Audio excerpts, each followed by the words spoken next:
So you're the artist. So you do a lot of these pieces. How long has this been your style? Well, this is a very focused body of work based around the album Forest of the Happy Ever After. I do primarily work with a lot of nature themes and natural-based iconography, so it was a real good fit for me when I was invited on to do the project. Yeah, have you done other album covers? I have. I started my first real project with Raekwon of the Wu-Tang Clan, and through osmosis it led me to Killer Priest, and this is my second real project in terms of album art. Yeah. And, now, Killer Priest, he's no slouch in the rap world. It must have been amazing getting doing this album. I've been very fortunate to work with two of the greatest MCs of the period, and again, it feels very natural. It's an unfolding mesh, and they both recognized it in my work, and I'm very grateful, and we continue to build. Yeah, you're a New Yorker. Correct. And so, it must have been very surreal growing up in the '90s. I'm sure you're probably old enough to have grown up in the '90s. Yeah. And Wu-Tang was ruling everything for such a long time. And now you work with him. What's that like? Priest and I are the same age. Yeah, were you a fan since day one? Have you been? Yeah, I was. I mean, I'm a fan of music in general. I listen to a lot of different genres of music, but I do consider myself a student of hip hop, and I've been, fortunate enough through my, experience of 32 years in the New York art world to be able to meet a number of really reputable MCs and people in the music industry, and embrace the kind of relationship between fine art and the music and album, artworks. And this is we're living in a new age in terms of distribution and how artists are intermingled, and I think it's a really positive experience to be able to cross-pollinate, if you will. I noticed in your pictures, it reminds me almost there's a company who makes mushrooms, Paul Stamets company.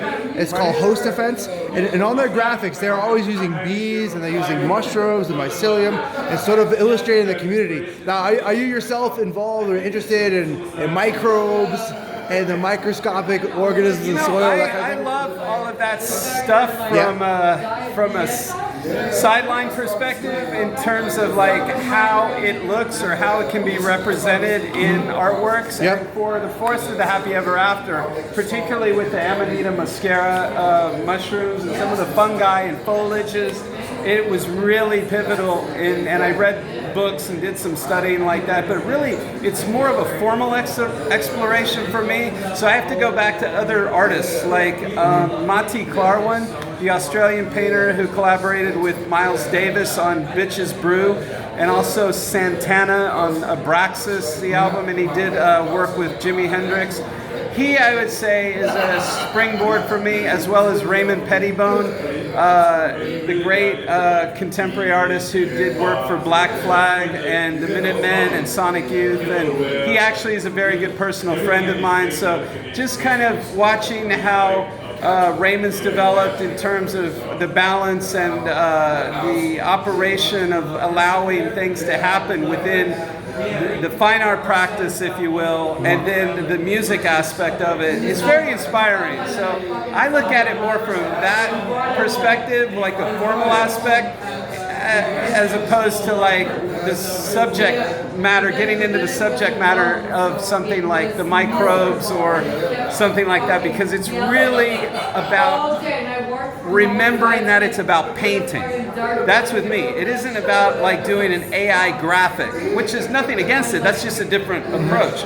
But with me, it's very much traditional basis, oil painting, and actually, to be quite honest, with the portrait, it was based on the technique of how, the artists of the medieval ages painted works. These are on wood panels.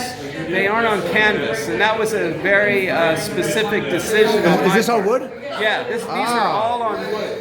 Okay. These are all on wood, and so it referenced medieval paintings. If you go to the Metropolitan Museum of Art, for instance, and you'll see the paintings of the priests and the sages, and going back to actually Druidic period, the Druidic period, that was important to me. So it's a very studied thing. I spent a year making these 4 paintings, and we're working on a new project together I'm excited about, so you have to stay tuned. So I see you have sort of a consistency in the size and the dimensions. Is that the size you like to work with? That's a great question. 3 of the paintings, this is the painting that was used for the front cover. There's the painting that was used for the back cover, and then there was a painting used for an insert on the CD. Now there's one painting that's a little bit smaller, it's the pine cone painting, and that was used, if you'll come over this way, as the CD and also the center panel of the album. Okay. Here. Yeah. So I made that one a little smaller so I could get the resolution tighter, but then you can see the other paintings got, printed out in the larger format.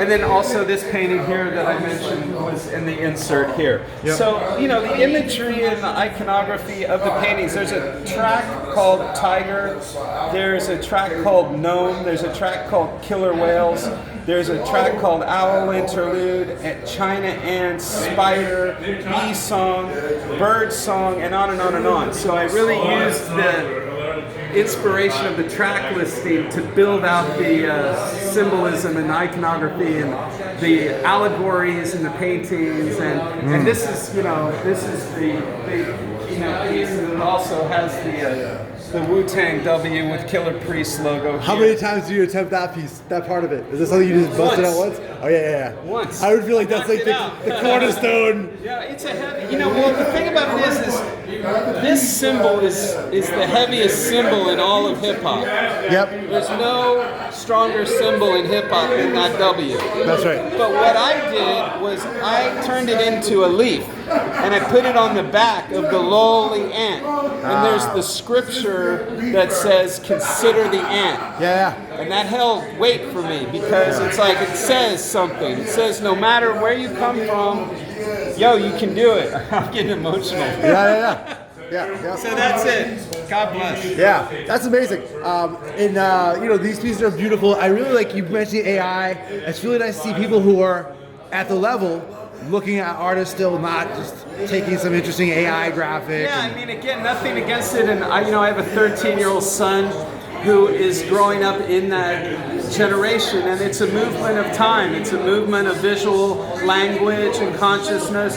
But I don't feel obligated to catch that wave. But I'm not stuck in the past. I'm studying the past. I mean, I was talking about medieval painting, medieval ages, and things like that. But how do you bring it up and make it consistent? And that's also what I enjoy working with someone like Killah Priest, because from a musical standpoint, he's someone who's still making incredible music, pushing it forward.